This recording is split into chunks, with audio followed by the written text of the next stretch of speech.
நெற்கதிர் சூரிய முகம் சூரியன் தந்த பரிசு. பொங்கல் கதை. ஒரு அழகான கிராமத்தில் ரவி என்ற சிறுவன் தனது குடும்பத்துடன் வாழ்ந்து வந்தான். அவர்களுக்கு ஒரு பெரிய வயல், மாடுகள், மரங்கள் எல்லாம் இருந்தது. ஒவ்வொரு காலையும் ரவி எழுந்தவுடன் சூரியனை பார்த்து, சூரிய முகம் சூரிய பகவானே, இன்று நல்ல நாளாக இருக்கட்டும் என்று சொல்லுவான். ஒரு வருடம் முழுவதும் விவசாயிகள் மிகவும் கஷ்டப்பட்டார்கள்.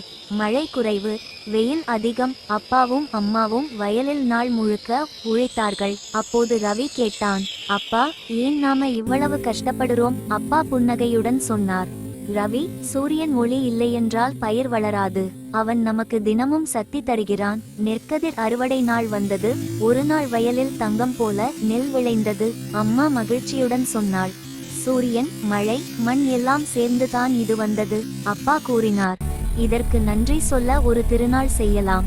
அதுதான் பொங்கல். அகல் விளக்கு. பொங்கல் நாள் காலை நேரத்தில் அவர்கள் கரும்பு, வாழை, பூ, பழம் எல்லாம் வைத்து அடுப்பில் பானையை வைத்து பொங்கல் வைத்தார்கள்.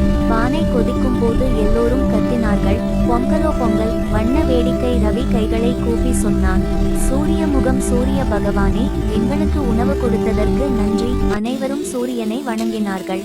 சிவப்பு நிற இதயம். கதை சொல்லும் பாடம். அம்மா ரவியிடம் சொன்னாள், நாம் சாப்பிடும் ஒவ்வொரு அரிசி தானியிலும் விவசாயி, மண், மழை, சூரியன் எல்லோரின் உழைப்பும் இருக்கிறது. ரவி மகிழ்ச்சியுடன் தலை ஆட்டினான். சிரிக்கும் கண்களுடன் சிரித்த முகம். ஒளி வீசும் நட்சத்திரம். நீதி, மோரல். வலது நோக்கி காட்டும் விரல். உணவையும் இயற்கையையும் மதிப்பது தான் உண்மையான பொங்கல்.